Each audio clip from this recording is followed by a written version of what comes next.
ഒരുപാട് വ്യാഖ്യാനങ്ങൾക്ക് വിധേയമായിട്ടുള്ള നമ്മുടെ സ്വന്തം ഇതിഹാസം മഹാഭാരതം. അതിൽ തന്നെ അധികം ശ്രദ്ധിക്കപ്പെടാതെ പോയ ഒരേട് ഞങ്ങളുടെ കഥാനാടകമായി അവതരിപ്പിക്കുന്നു. പരീക്ഷണങ്ങളെ എന്നും ഇരുകൈയും നീട്ടി സ്വീകരിച്ചിട്ടുള്ള കൊളനാട് മലയാളികൾക്ക് മുന്നിൽ ഞങ്ങളിത് വിനയപുരസ്സരം സമർപ്പിക്കുന്നു. ശ്രീ പ്രശാന്ത് നാരായണന്റെ ഛായാമുഖി എന്ന നാടകത്തെ ആസ്പദമാക്കിയാണ് ഈ ആവിഷ്കാരം. നാടോടി കഥകളിൽ മറഞ്ഞു കിടക്കുന്ന വിസ്മയ കണ്ണാടിയുടെ കഥ. അത് തേടിപ്പോയ രണ്ട് കള്ളന്മാരിലൂടെ ഞങ്ങൾ തുടങ്ങുന്നു.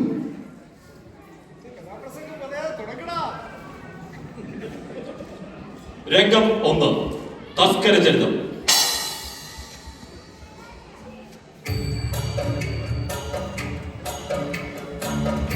കായംകുളം കൊച്ചുണ്ണിയുടെ തലമുറയിൽപ്പെട്ട കള്ളനാണെന്ന് പറഞ്ഞിട്ട് എന്താ കാര്യം? ഒരു ഗതിയും പരഗതിയും ഇല്ലാത്തൊരു ജന്മമായി പോയല്ലോ കടമ്പ നമ്മുടേത്. എന്റെ അണ്ണ, നമുക്ക് ഈ കമ്പ്യൂട്ടറും മൊബൈലും ഒക്കെ മോഷണം നിർത്തി വല്ല പുരാണ വസ്തുക്കളും പിടിച്ചാലോ? എന്നാലും ഒരു സാധനമുണ്ട്. നൂറ്റാണ്ടുകളുടെ അപൂർവ ശേഖരത്തിൽപ്പെട്ട നാടോടിക്കഥകളിൽ മറഞ്ഞു കിടക്കണ ഒരു വിസ്മയ കണ്ണാടി, ഛായാമുഖി. എന്തോന്ന്? എടാ, അതൊരു പ്രത്യേക തരം കണ്ണാടിയാണ്. അതിൽ നോക്കിയ നമ്മുടെ മുഖമല്ല, നമുക്ക് ഏറ്റവും ഇഷ്ടമുള്ളയാളിന്റെ മുഖം കാണാം. കൊള്ളാം. പക്ഷെ സംഭവം എവിടെയുണ്ട്? ആർക്കറിയാം? ഇയാളെ കൊണ്ടൊന്നും നടക്കില്ല. ദൂരെയാ കാട്ടുവഴിയെ ആരാണ്ട് വരണുണ്ടല്ല. 1 2 3 4 5 6 പേര് ഇരുട്ടത്തോ? അതിലൊരു പെണ്ണും ഉണ്ടല്ലോ. നോക്കട്ടെ. നീളുടി നീളയണിഞ്ഞും മേലാകെ വാടിയുലഞ്ഞും കാടാകെ ഓട്ടമറിഞ്ഞും. പാട്ടൊക്കെ നിർത്ത്, നമുക്ക് പോയി നോക്കാം. വല്ല വമ്പൻ കൂടെ മൊത്താലോ? നിൽക്ക്. എങ്ങോട്ട് പോകുന്നു? എന്താ പാട്ടത്തിൽ? കുറച്ച് ആയുധങ്ങളാണ്. അല്ല, നിങ്ങൾ നാടക നടന്മാരാണോ? ഈ കഥകളി വേഷം കണ്ടിട്ട് ചോദിച്ചതാ. കഥ കളിച്ചവരാണ് പണ്ട്. ഇപ്പോൾ ശാപം കൊണ്ട് ഒരു നാടകത്തിന്റെ തൂലിക പണിക്ക് അടിമകളായി പുനർജനിച്ചിരിക്കുന്നു. ഒരു കണക്കിന് ജീവിത നാടകം തന്നെ അന്ന് വിരാട രാജ്യത്ത് ചൂതാട്ടത്തിൽ തോറ്റ് ഹസ്തിനപുരം നഷ്ടപ്പെട്ട് അജ്ഞാതവാസത്തിലായ ഞാനും എന്റെ അനുജന്മാരും നമ്മുടെ പത്നിയും മറ്റൊക്കെ ചെയ്യും. ഇനി യാത്ര വിരാടത്തേക്ക്. ഇത് പാണ്ഡവരല്ലേ? ഇവരും ഈ കള്ളന്മാരും ഈ കാലഘട്ടം. നമ്മുടെ കഥ കാലാതീതമാണ്. കാലത്തിനും ദേശത്തിനും അപ്പുറം സഞ്ചരിച്ച സങ്കീർണമായ മനുഷ്യ മനസ്സിന്റെ വ്യാപാരങ്ങളുടെ കഥ തുറന്നു കാണാം. നമുക്ക് ഇവരുടെ കൂടെ കൂടിയാലോ? അവിടെ പോയി എന്തെങ്കിലും പണിയെടുക്കാം. അതെ. വീണ്ടും ആരോ ഇങ്ങോട്ട് വരുന്നുണ്ടല്ലോ. നമുക്കവിടെ വിളിക്കാം.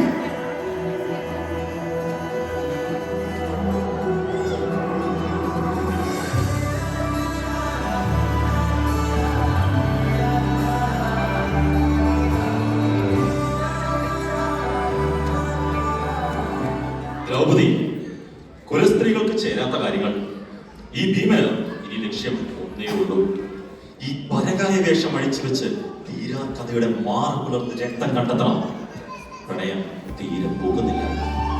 ഇതുപോലൊരു കാട്ടിൽ ഒരു കാട്ടുപെണ്ണിന്റെ കരം പിടിച്ചതും കരുത്തുള്ള ഒരു കറുത്തപുത്രനെ പകരം തന്നിട്ട് നാട്ടരജൻ നീ പോയതും ഓർക്കുന്നുണ്ടോ? ദ്രൗപദി, അവൾ കിടുമ്പി. ദൈവഭാവം കൊണ്ടും അംഗലാവണ്യത്തിനും എന്നെ മയക്കിയ ഈ കാടിന്റെ സുന്ദരി കിനാവ് പോലെ സുന്ദരമായിരുന്നു ആ കാലം. എന്നാ നാട് മറന്ന് കാട് കയറാമായിരുന്നില്ലേ?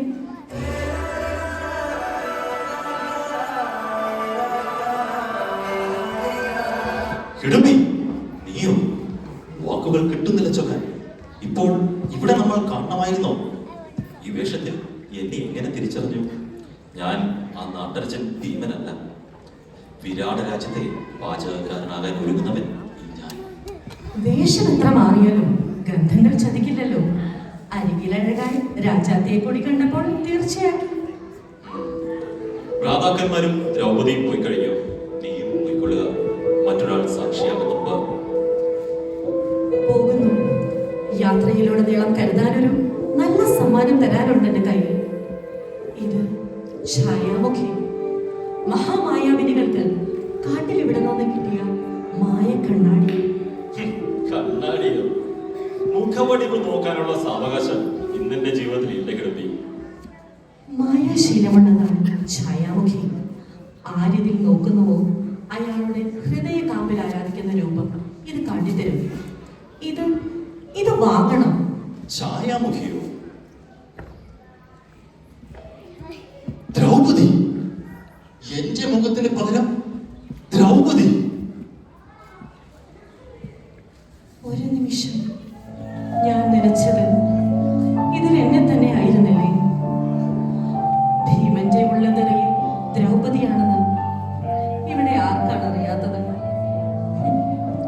വെറുതെ മനക്കോട്ട കെട്ടി ഞാൻ. ചില മനുഷ്യർ അങ്ങനെയാണ്. അവരെ നേടാനോ നഷ്ടപ്പെടുത്താനോ നമുക്ക് കഴിയില്ല. അറിയാനൊരു ആകാംക്ഷ. നിന്റെ ഉള്ളിലുള്ള ആ മുഖം അത് ആരുടേതാകുന്നു? അത് കാടിന്റെ രഹസ്യമായിരിക്കട്ടെ. ഞാൻ പോകുന്നു. നാട്ടരജന്റെ ചരിത്രയാത്രയ്ക്ക് വഴി തടയുന്നില്ല ഞാൻ.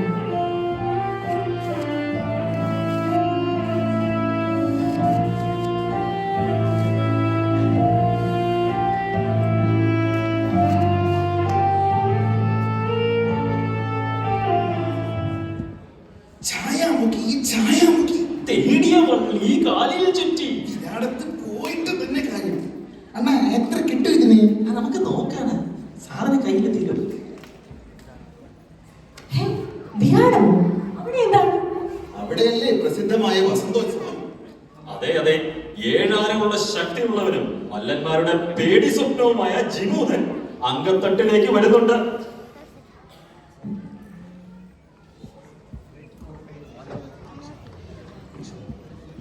രംഗം 2. ദ്വന്ദ്വയുദ്ധം.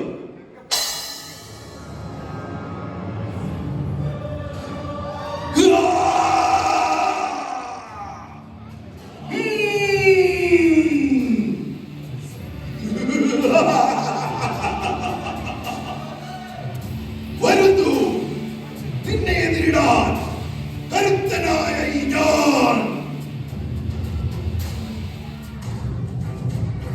വേശ്യവലം കാട്ടിയും ആക്രോശിച്ചു. അയാളുടെ ധാർഷ്ട്യം കണ്ടില്ലേ? ഭീമ ഓ എതിരിടും. കാണട്ടെ നിന്റെ ശക്തിയും വിരാടം.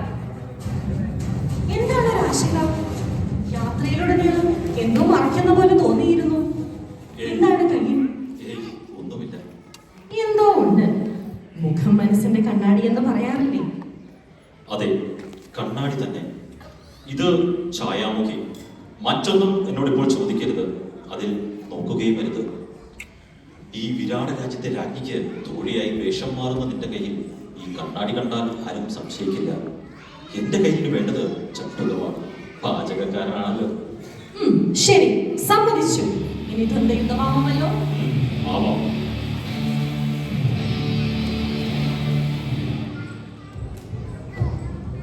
വരുന്നു വരുന്നു നിന്നെ എതിരിടാൻ കരുത്തനായ ഈ മിടുക്കൻ സിംഹം.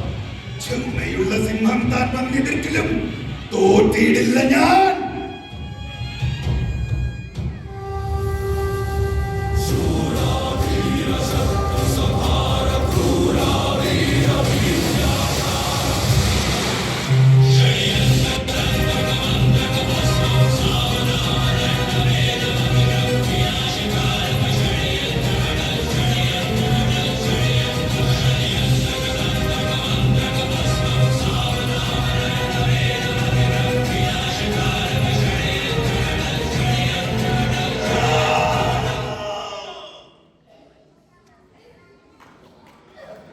അങ്ങനെ ഉഗ്ര രണാന്ത്യത്തിൽ ഭീമൻ ജിമൂതനെ വധിച്ചിരിക്കുന്നു.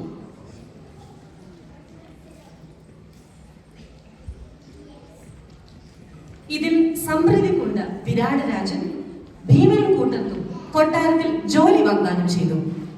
അല്ല, പാണ്ഡവർക്ക് കൊട്ടാരത്തിൽ എന്താ ജോലി? അവർ അജ്ഞാതവാസത്തിലാണല്ലോ.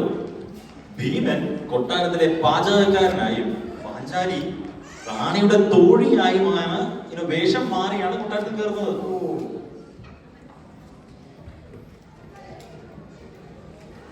രംഗം 3 വെളിപാട്.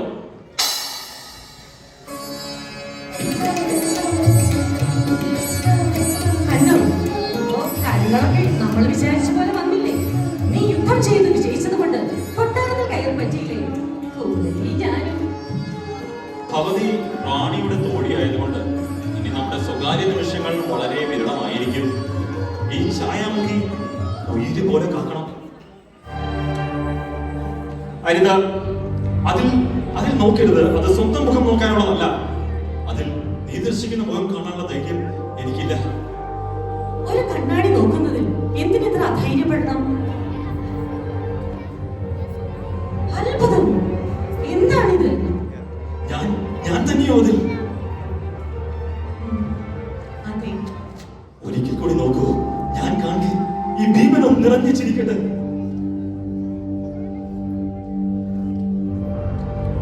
അർജുനൻ, വില്ലാളി വീരനായ എന്റെ സഹോദരൻ അർജുനൻ നുണ പറയരുതായിരുന്നു.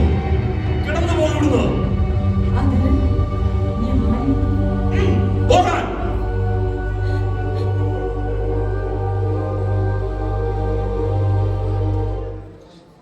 ഛായാമുഖിയിലെ ആ മായ കാഴ്ച ഭീമന്റെ മനസ്സിനെ പിടിച്ചുലച്ചു.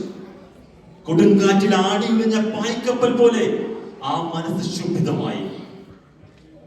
എങ്കിലും ദ്രൗപദി എന്തിനാണ് കള്ളം പറഞ്ഞത്? തന്നെ ഇത്രയും സ്നേഹിക്കുന്ന ഭീമനോട്. ഹിഡുംബിയുടെ ഈ പ്രണയ ഉപഹാരം ശരിക്കും അതൊരു ഉപഹാരമാണോ അതോ ശാപമാണോ? ഈ ഛായാമുഖി എന്തൊക്കെ കുഴപ്പങ്ങളാണ് ഇതുകൊണ്ട് ഇവിടെ നടക്കുന്നത്? തുടർന്ന് കാണാം. രംഗം 4 ചീട്ടുകൊട്ടാരം.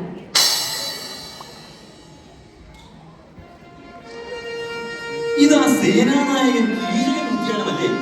ദ്രൗപദി വേഷം മാറിയ മാലിനി. അവൾ ഇവിടേക്കാണ് ഛായാമുഖിയുമായി ഓടിപ്പോയത്. കീചകൻ വരുന്നു. അയാളെ കണ്ണിപ്പെടണ്ട.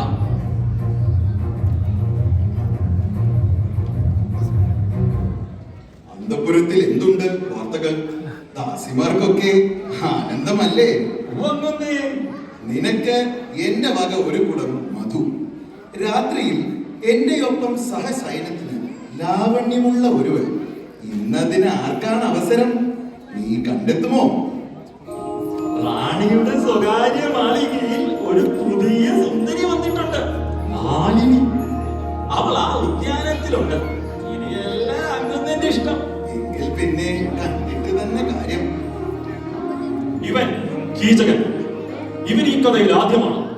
അവളൊരു കവിയാണ്, വില്ലാളി വീരനാണ്, പിന്നെ ഒരു സൗന്ദര്യാരാധകനുമാണ്. മയക്കുന്ന മണമുള്ള പൂക്കൾ ഈ നീർത്തടാകത്തിൽ നിറയും താമരകൾ. ഞാൻ കീചകൻ. ഞാൻ മാലിനി. കേട്ടു. അറിയാം കൊട്ടാരത്തിലെ പുതിയ പെൺപൂവിനെ. ഞാൻ പോട്ടെ. രാജ്ഞിയുടെ പള്ളിനീരാട്ട് കഴിഞ്ഞ് ചൂടാനുള്ള ഈ പൂക്കൾ എനിക്ക് എത്തിക്കണം. കുലസ്ത്രീകൾ അങ്ങനെയാണ്. ആദ്യമൊന്നും സമ്മതിക്കില്ല. ഞാൻ സേനാധിപതിയാണ്. വഴി തടയുന്നതിലും രാജ്യത്വം അവകാശപ്പെടുന്നവർ ഇന്നാട്ടിലുമുണ്ടോ? കൈവിടൂ. അതെ, പിണങ്ങല്ലേ. പൂക്കളെ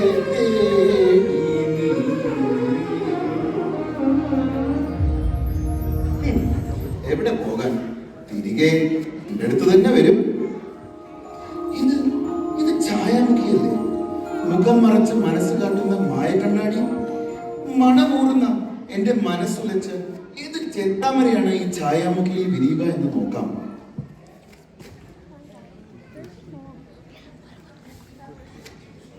ഒന്നുമില്ല, ആരുമില്ല, നിന്റെ പോലുമില്ല.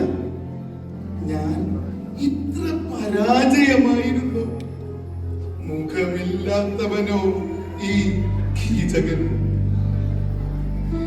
അല്ല അല്ല, ഞാൻ എല്ലാറ്റിനെയും സ്നേഹിക്കുന്നു. പൂക്കളെ, പുതുമയെ പഴമയെ, നന്മയെ തിന്മയെ ഞാൻ എല്ലാറ്റിനെയും ആരാധിക്കുന്നു. എല്ലാറ്റിനെയും കൂടി ഉൾക്കൊള്ളാൻ ഈ ഛായാമുഖിക്ക് അതിന്റെ വിരുദു പോരാ. വിളക്കണച്ചേക്ക് ഞാൻ ഇനി ഇതിൽ നോക്കുന്നില്ല. ഇരുൾ തന്നെയാണ് എനിക്കിഷ്ടം. വിളക്കണയ്ക്കാൻ ഇരുളിനെ കീർത്തിച്ചൊരു കവിത എഴുതണം എനിക്ക്. ഇരുട്ടെത്തിരുന്ന് ഇരുൾ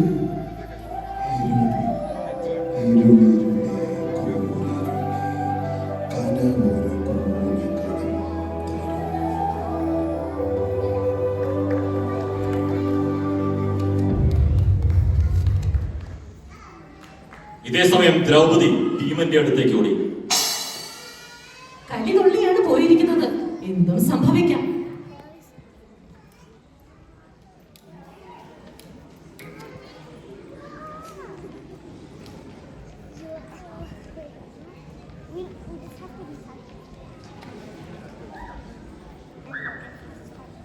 രംഗം 5. ദ്രൗപദി ശപഥം. ഇവിടെ ആർക്കും എന്റെ കാര്യത്തിൽ ഒരു ശ്രദ്ധയില്ല. ഉണ്ടുമുറങ്ങിയും ജീവിക്കുന്ന 5 ഭർത്താക്കന്മാർ. അന്ന് കൗരവ സദസ്സിലും ഇന്നിപ്പോൾ കീചക കൊട്ടാരത്തിലും എന്റെ മാനം പണയപ്പെട്ടപ്പോൾ ഈ ദ്രൗപദി ഒറ്റയ്ക്ക്. കീചക കൊട്ടാരത്തിലും എന്ത് സംഭവിച്ചു? എന്ത് സംഭവിച്ചു എന്നല്ല, ഇനി എന്താണ് സംഭവിക്കേണ്ടതെന്ന് ഞാൻ പറയാം. കീചകന്റെ അന്ത്യം അത് ഭീമന്റെ കൈകൊണ്ടാവണം. എന്നിട്ട് മാത്രമായിരിക്കും ഞാൻ എന്റെ മുടി കെട്ടുക. ഞാനൊരു വഴി പറയാം.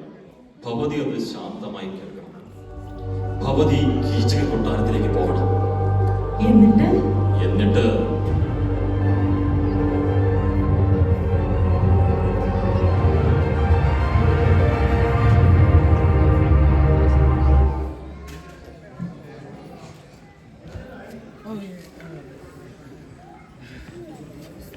എന്തായിരിക്കും പദ്ധതി?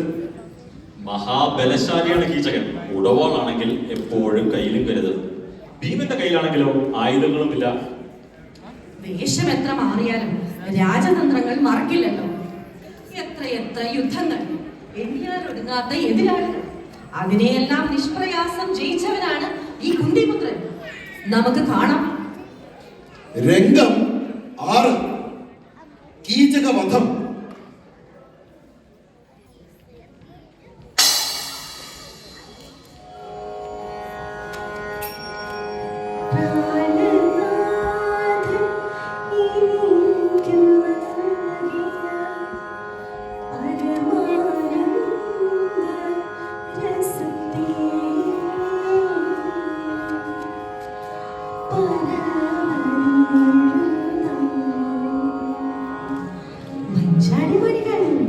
നിരത്തട്ടെ മഞ്ചാടിമണികൾ, കളിക്കാം പല്ലാങ്കുഴി.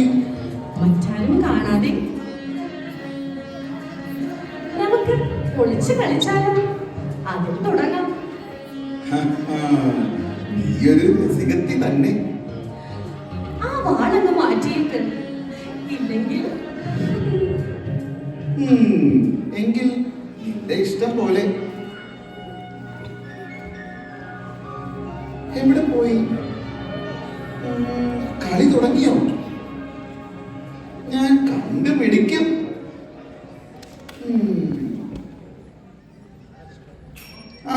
ഇവിടെ ഉണ്ടല്ലേ.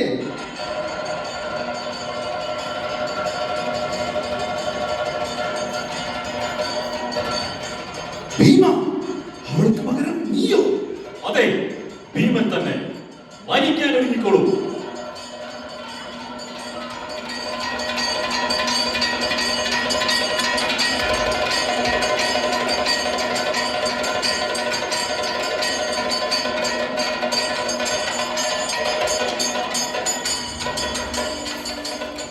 ദ്രൗപദിയോ? നിന്റെ മുഖത്തിന് നേരെ പിടിച്ച ഛായാമുഖി ദ്രൗപദിയുടെ മുഖം. ഭീമ, ഇതെന്റെ ചങ്കിന് നേരെ പിടിച്ച സത്യം. എനിക്ക് കൂടി വിശ്വസിക്കാനാവാത്ത സത്യം. സമയമാകുന്നു ഭീമ, എന്നെ കൊന്നുകളഞ്ഞേക്ക്. അജ്ഞാതവാസ കാലമാണിത്. ആരും കാണേണ്ട. ആവുന്നില്ല എന്റെ കൈകൾക്ക്. അവൾ അവൾ നിനക്കും പ്രിയമുള്ളവൾ. നിന്റെ പ്രണയം അവൾക്ക് മറവുള്ളതാണോ? സത്യത്തിൽ ഞാൻ അവളെ സ്നേഹിക്കുന്ന പോലെ തീക്ഷ്ണമായി നീയും അവളെ സ്നേഹിക്കുന്നുവോ? സ്നേഹിച്ചാൽ എന്ത്, ഇല്ലെങ്കിൽ എന്ത്? കീചകന്റെ ജീവിതത്തിൽ അഭിനയ സാധ്യതയുള്ള ഏക മുഹൂർത്തം ഇത് മാത്രമാണ്. ഭീമൻ കൊന്നില്ലെങ്കിൽ ഈ കീചകന് എന്ത് പ്രസക്തി? അതുകൊണ്ട് എനിക്ക് മരിച്ചേ പറ്റൂ. വിരോചിതമായി എന്നെ കൊന്നോളൂ ഭീമ, തികച്ചും ഭാരതീയമായി.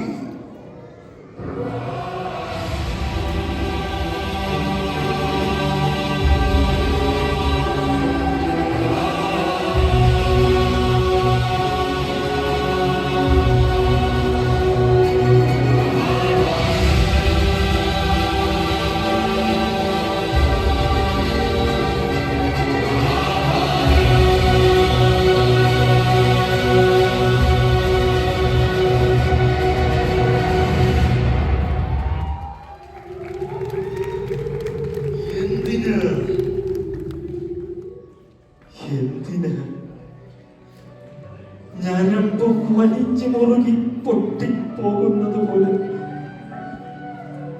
മായ കാഴ്ചകളുടെ വെളിപ്പെടുത്തലുകളിൽ നിന്ന് ഞാൻ ഞാൻ എവിടെ പോയി ഒളിക്കണം?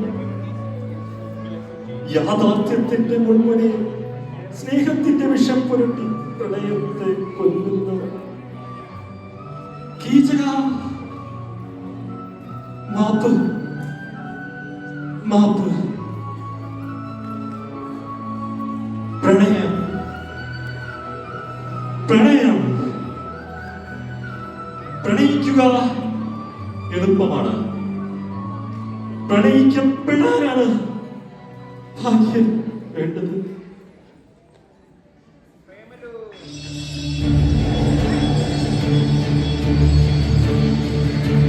വേണ്ടത് ശക്തിയും ബുദ്ധിയും ഉണ്ടായിട്ടും ഏകാന്ത വേദന ഏറ്റുവാങ്ങുന്ന എല്ലാ മനുഷ്യരുടെയും പ്രതീകമാണ് ഈ ഭീമൻ. ആത്മസംഘർഷം പങ്കിടാനാവാതെ ഭീമൻ രാജദൗത്യത്തിലേക്ക് യാന്ത്രികമായി നടന്നു നീങ്ങി.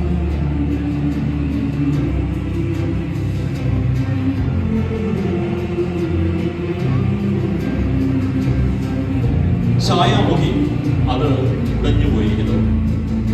ഇനി മറ്റാരുടെയും സ്നേഹത്തെ പരീക്ഷിക്കാതെ അത് ഇരുട്ടിൽ മറഞ്ഞിരിക്കുന്നു.